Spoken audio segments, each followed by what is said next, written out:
पूर्णमदः पूर्णमिदं पूर्णात् पूर्णमुदच्यते पूर्णस्य पूर्णमादाय पूर्णमेवावशिष्यते।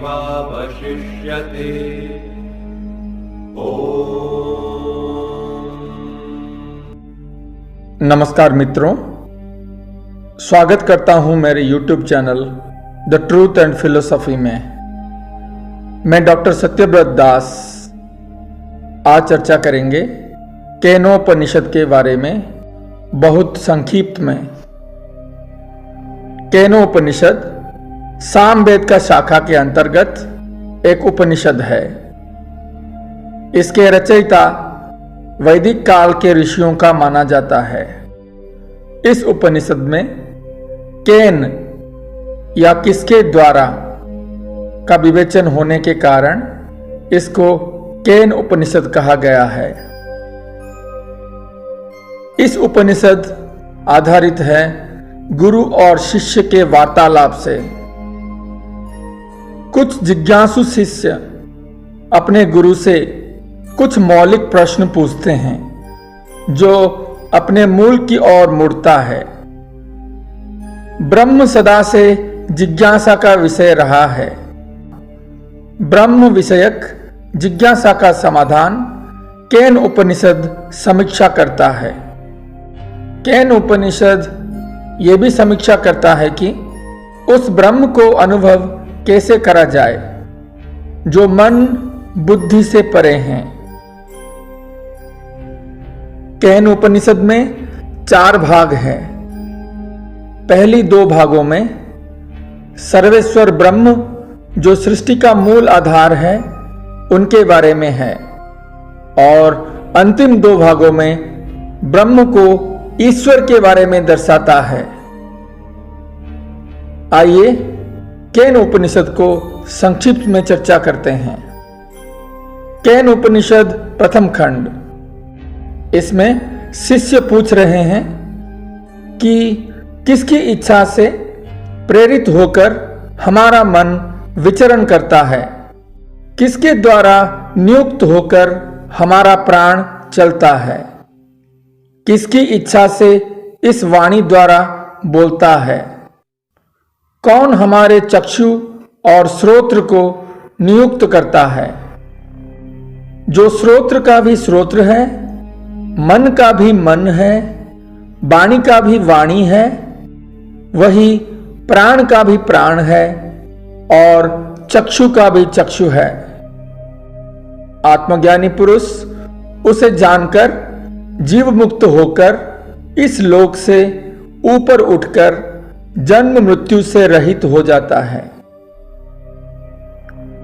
न वहां चक्षु पहुंचता है, न वाणी जा सकती है, न वहां तक मन पहुंच सकता है, न हम बुद्धि से जान सकते हैं, न किसी से सुन सकते हैं, न उसे शब्द से कोई बता सके।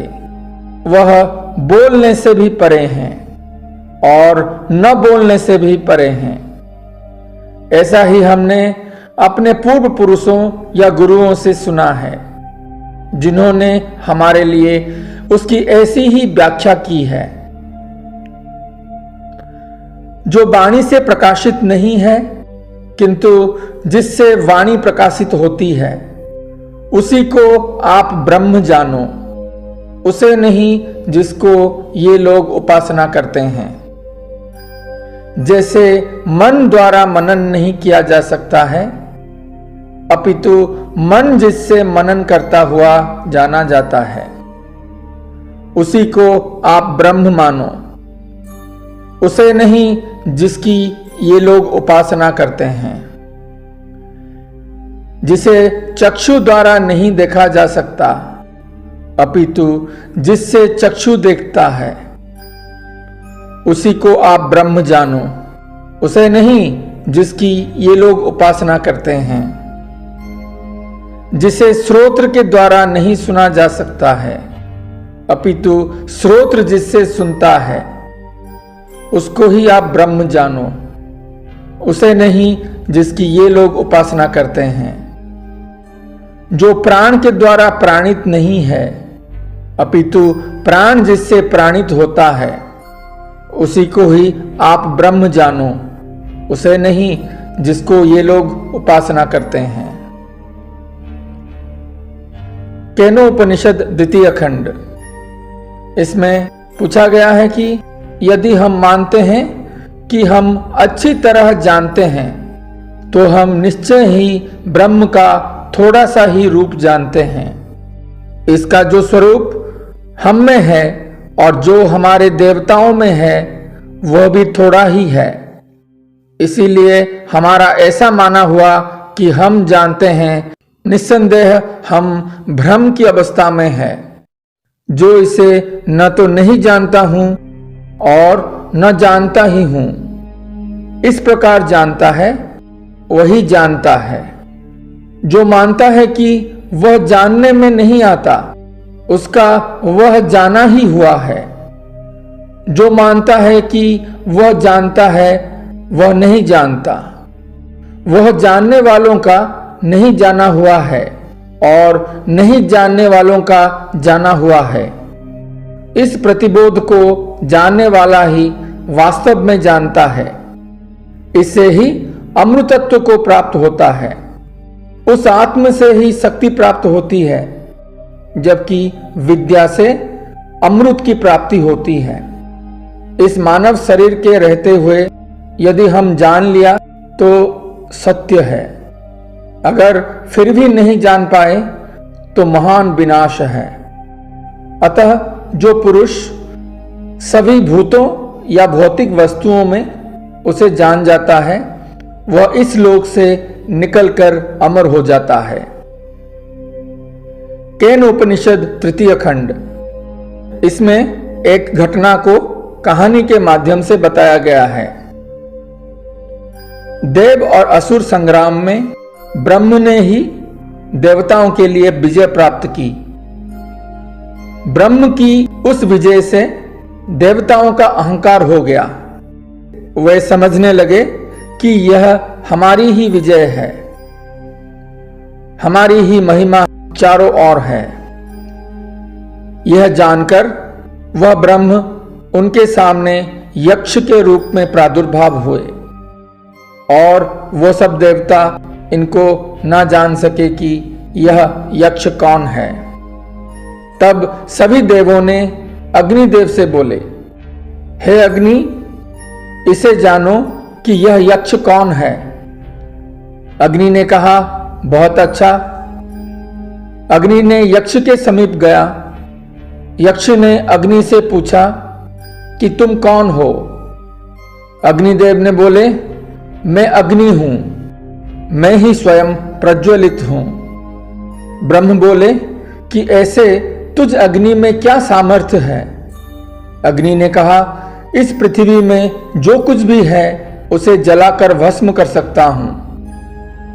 तब यक्ष ने एक तिनका रख दिया और रखकर कहा कि इसे जला। अपनी सारी शक्ति लगाकर भी उस तिनके को जलाने में समर्थ ना होकर वह लौट गया। वह उस यक्ष को जानने में समर्थ ना हो सका। तब उन सभी देवताओं ने वायु से कहा, हे वायु, इसे जानो कि यह यक्ष कौन है। वायु ने कहा, ठीक है। वायु यक्ष के समीप गया। यक्ष ने वायु से पूछा, तू कौन है। वायु ने कहा, मैं वायु हूं, मैं ही स्वयं चलनशील हूं। यक्ष ने बोले कि ऐसे तुझ वायु में क्या सामर्थ्य है। वायु ने कहा, इस पृथ्वी में जो कुछ भी है उसे मैं उड़ा सकता हूं। तब यक्ष ने एक तिनका रखकर कहा कि इसे उड़ाकर दिखाओ। अपने सारी शक्ति लगाकर वायु ने उस तिनके को उठाने में समर्थ ना होकर वहां से लौट गया। वह उस यक्ष को जानने में समर्थ ना हो सका। तब उन देवताओं ने इंद्र से कहा, हे देवराज, इसे जानो कि ये यक्ष कौन है। इंद्र ने कहा, निश्चय। वह यक्ष के समीप गया। उसके सामने यक्ष अंतर्ध्यान हो गए। वह इंद्र उसी आकाश में अतिशय शोभायुक्त स्त्री हिमालय पुत्री उमा के पास आ पहुंचा और उनसे पूछने लगे, यह यक्ष कौन था? केनोपनिषद चतुर्थ खंड। इसमें वही कहानी का बचा हुआ भाग है। जब इंद्र ने उमा से पूछा कि यह यक्ष कौन था, तो उमा ने स्पष्ट कहा, ये ब्रह्म थे। उस ब्रह्म की ही विजय में तुम इस प्रकार महिमान्वित हुए हो। तब से ही इंद्र ने यह जाना कि यह ब्रह्म है। इस प्रकार ये तीनों देव जो अग्नि, वायु और इंद्र है, अन्य देवों से श्रेष्ठ हुए। इन्होंने ही इस ब्रह्म का महिमा का अनुभव किया। इन्होंने ही सबसे पहले जाना कि यह ब्रह्म है। इसी प्रकार इंद्र अन्य सभी देवों से अति श्रेष्ठ हुआ। उसने ही इस ब्रह्म का सबसे ज्यादा अपने चेतन और जिज्ञासा से अनुभव किया। उसने ही सबसे पहले जाना कि यह ब्रह्म है। उस ब्रह्म का ही यही आदेश है जो कि विद्युत के चमकने जैसा है, नेत्रों के झपकने सा है। यही इसका ज्योतिर्मय और क्षिप्र रूप है। आध्यात्मिक रूप से वह मन ही है जो इसकी ओर जाता है, निरंतर स्मरण करता है और संकल्प करता है। वह यह ब्रह्म ही वंदनीय है और उसकी इस वंदनीय नाम से ही उपासना करनी चाहिए। जो भी उसे इस प्रकार जान लेता है, समस्त भूतों का वह प्रिय हो जाता है। तप, ज्ञान एवं कर्म ही इसकी प्रतिष्ठा है। वेद इसका संपूर्ण अंग है और सत्य इसका आयतन है। जो इस प्रकार इस उपनिषद को जान लेता है, वह पापों को नष्ट करके अनंत और महान स्वर्गलोक में प्रतिष्ठित होता है। मैं न तो ये मानता हूं कि ब्रह्म को अच्छी तरह से जान गया हूं और ना ये समझता हूं कि उसे नहीं जानता। इसीलिए मैं उसे जानता हूं और नहीं भी जानता। परमात्मा की कृपा से मैं कुछ विषयों पर चर्चा किया। अगर ये वीडियो आपको अच्छा लगा तो please like, share, comment and subscribe करें। नमस्कार। ॐ